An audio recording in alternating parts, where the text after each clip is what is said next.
If you're looking to expand your franchise portfolio, check your ego at the door. And what I mean by that is you may have been successful with that system. Don't be overconfident that, oh, I'm going to make this easy because this is a less complicated business. Just remember, again, I can go back to my analogy of having kids. Well, yeah, when we decide to have a second kid, we're like, oh, yeah, we can do it. Like we're doing the same thing over again. Well, no, it's different because we got a toddler running around. If you've got another business that you've got to manage, your time is going to probably be less.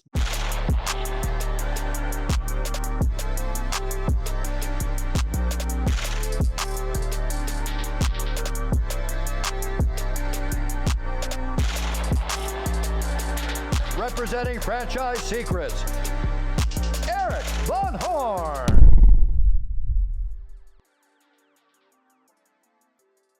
We're talking about buying a second brand. I was going to ask you this question, but I'm sure you don't know the real answer. So I will ask the question and answer it myself.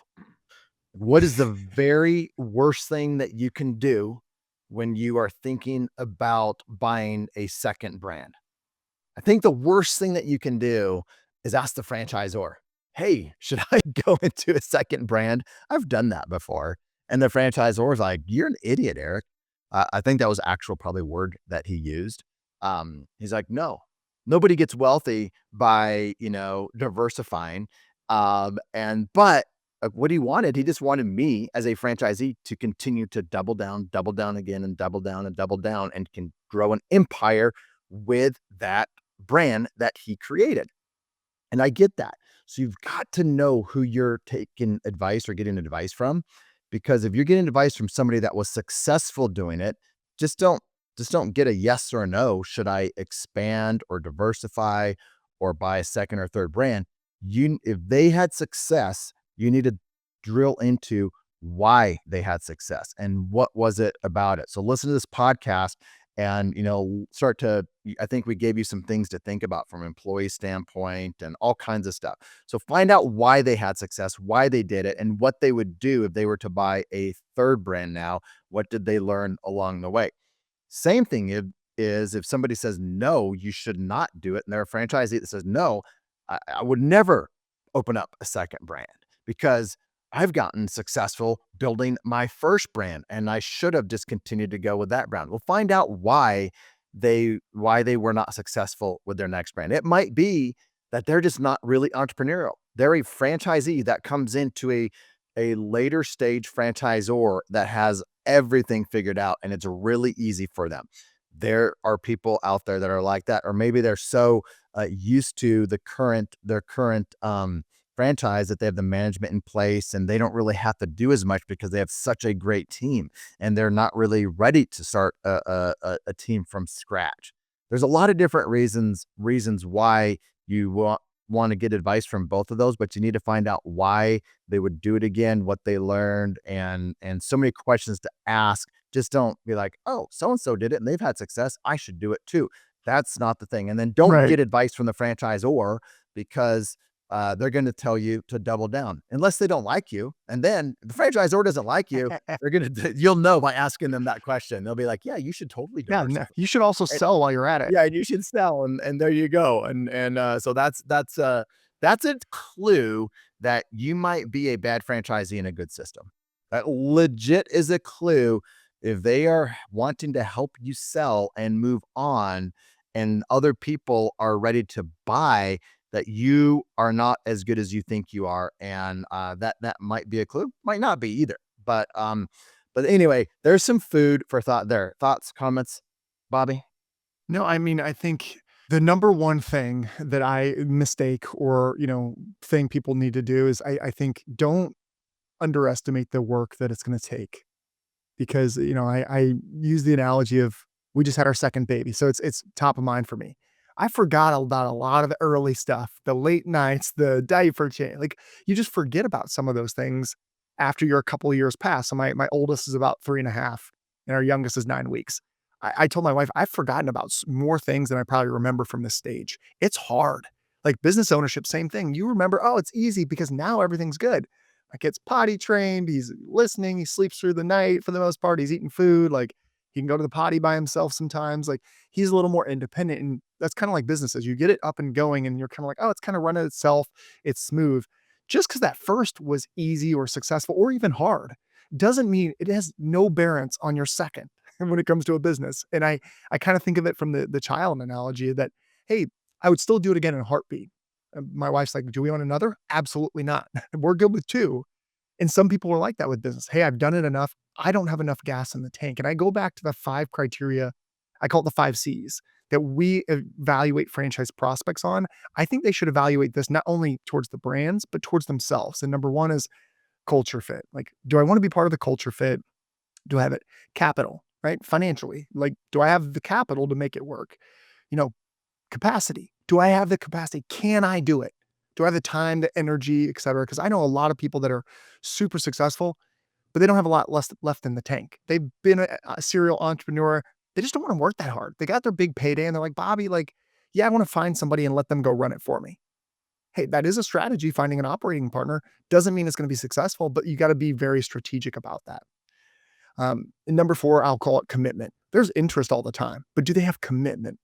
Are they willing to do whatever it takes to be successful? And that's how we evaluate candidates. You've got to evaluate franchisors the same way. Are they committed to this? And then number 5, cooperation. Are they going to be good partners? Vice versa. Are they going to be easy to work with or difficult? Again, sometimes those early adopters are the worst franchisees, or true entrepreneurs sometimes are miserable in a franchise system. So, being self-aware, going back to your original question.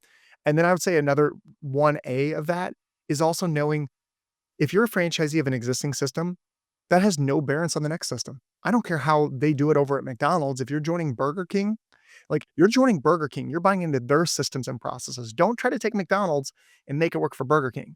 It doesn't mean that, some of the lessons you've learned over there or the systems and processes aren't opportunities for improvement for the next brand, but just know you're buying into that system. Follow the system, like, execute it to a T, at least for the first 6 to 12 months before you start trying to call audibles.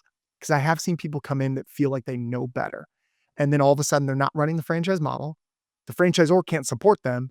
And the franchisee's frustrated because they're not getting the results they want, but you're not running the model. So just know there is a lot of self-awareness. It all goes back to the self-awareness of, like, being aware and being realistic about what it's going to take and how you're going to get there. And know that if you're joining a mature brand and you're used to an emerging brand, they're going to be a lot stricter. There's going to be more red tape. If you're a really mature franchisee with a system now and you're joining an emerging brand, just know it's going to be a lot more figured out. And there's going to be more ambiguity and things that the franchisor probably just hasn't thought of. There's no right or wrong way. Just be aware enough and cognizant enough to think about those things before you'd expand your franchise portfolio. Attention, franchisors and franchisees. There are 2 really important resources that I want to share with you that will help you avoid costly mistakes and increase your enterprise value. The first is our free Facebook group. It's a community that has over 4,000 franchisees and franchisors in it. When somebody asks a question, they get honest and authentic answers from multiple perspectives. You can join the group for free over at franchisesecrets.com/Facebook. The second resource I want to share with you is if you're a franchisor and you're frustrated that you're not awarding as many franchises as you thought you would, this is the reason I created the Franchisor Mastermind. If you want access to the information, the techniques that the best franchise sales organizations are using to award franchises, and you want what mature brands have with their playbook of having happy, successful franchisees that grow the right way, then you might want to check out the Franchisor Mastermind. The reason why people join is they want access to my Rolodex, my connections. They want the playbook to achieve both short-term and long-term success. They want to increase enterprise value in their brand. Links will be in the show notes or at scalablefranchise.com. Speaking of self-awareness, I'm going to hold a mirror up for you because I just learned something about you that you probably don't even know yourself. Are you ready? I'm ready for it. Put on those big Therapize boy me. pants. Like, there's just 3 words that came to mind as I heard you, and it's Bobby's weak. Bobby is weak. Bobby can only play man to man. 2 kids and Bobby taps out.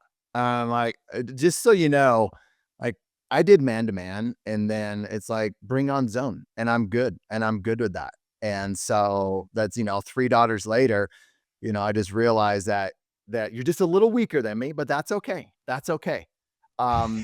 Move forward, 10 10, 12 years, last night I had somebody out helping me put up the Christmas lights, and stuff needed to get done around the ranch here. And so I said to my 12-year-old, "Hey, go get the bobcat out of the barn." She goes down there, gets the bobcat, like this little girl in the bobcat coming up, and put it, just getting flowers moved around and moving, garbage from this place to that place. So, zone is not bad. So just never say never. Never say never. I don't know, you don't even get a chance to comment on that because we're moving on. All right, last bits of wisdom. I'm going to give my Fair little enough. last bits of wisdom, and then you give yours, and make sure you don't respond to the Bobby is weak comment. All right. Don't swing too far from the pain that you're currently experiencing. Like whether, it's a type of employee that you're working with that's causing a lot of pain, you swing to a completely different type of employee that you want to manage. Or if you're going from, oh, I don't like signing personal guarantees on leases, I'm going the opposite where I don't have any leases, or I'm just going to instead of a $500,000 investment down to a $50,000 franchise total all-in investment. Like, don't go too far. So whatever the pain is that you're experiencing in your franchise, don't just, go too far the other way. And I think the other thing, you've learned a lot if you've been a part of a franchise, regardless if they were good or bad or average, you've learned a lot as an entrepreneur, as a franchisee. One of the things that I hope you learn that you probably really didn't learn as much as you're supposed to, at least I didn't, and it's this: do more validation. Like, as a franchisee, don't get overconfident in your ability to be successful. Do more validation. And if it's an emerging brand, I would also say get to know the founders. The franchisees are still in their early stages, figuring things out, working on things, whatever it is. Even if they've been open up for a year, they are still brand new. Their success is probably a year or two out. So what I would say is get to know those founders. Are they dynamic? How have they built their first business? Because success leaves clues. If they are a franchise, their first business will have been successful. And you'll know it by looking at the item 19. Get to know them. What was successful? One of our founders, Mel over at GoGlow, she put a ton of money into R&D and to create her own equipment. Like, that tells me dedication. That tells me she went all in. And if she did that for herself, she's going to do that for the franchisee. So I would start to really get to know the founders. What do you like about them? You may not like everything about them, but are they all in? Are they going to do whatever it takes to be successful? Meaning, if they're your success, they see your success as their success. Like, is that the type of founder that you are going to partner with? So that's my last two bits of advice, wisdom, nuggets, whatever you want to call it. Bobby, top that, please. I know you can too. I still want to respond to your last comment, but No, I'm you not can't. going to. I'm not going to. It means you have nothing. No, I really think again, it kind of ties into my theme for today of awareness, but if you're looking to expand your franchise portfolio, check your ego at the door. And what I mean by that is you may have been successful with that system. Don't be overconfident that, oh, I'm going to make this easy because this is a less complicated business. Just remember, again, I can go back to my analogy of having kids. Well, yeah, when we decide to have a second kid, we're like, oh yeah, we can do it. Like, we're doing the same thing over again. Well, no, it's different because we got a toddler running around. If you've got another business that you've got to manage, your time is going to probably be less. Maybe you have a family. Maybe your kids are older and you have more time. So you're thinking, hey, well, I can do this because now I actually have less going on in my life. But just, check that ego that, to your point, Eric, earlier, like, I exited the franchise system I was a part of to start, and very quickly realized I am not the visionary. I'm an execution. I'm a franchisee through and through. I'm an execution guy. I'm a playbook guy, but I don't want to create any of those. I like to call audibles every now and again, but like, you don't call audibles until you know the playbook.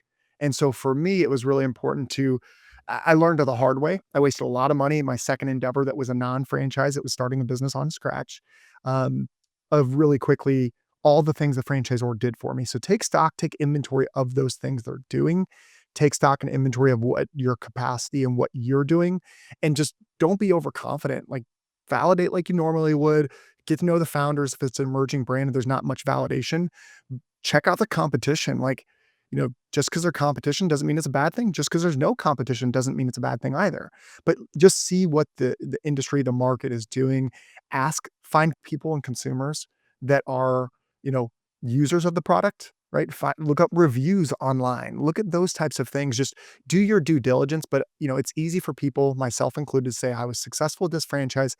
I can look at FDD and tell you in 5 minutes whether it's a good brand or not. Well, nobody can do that. I can tell you what the numbers look like. I can tell you what the FDD looks like, but who knows of how the franchisees are doing and wow, it validates and customer acquisition and all the things that really move the needle for a business. McDonald's FDD and a brand new franchise FDD looks very similar.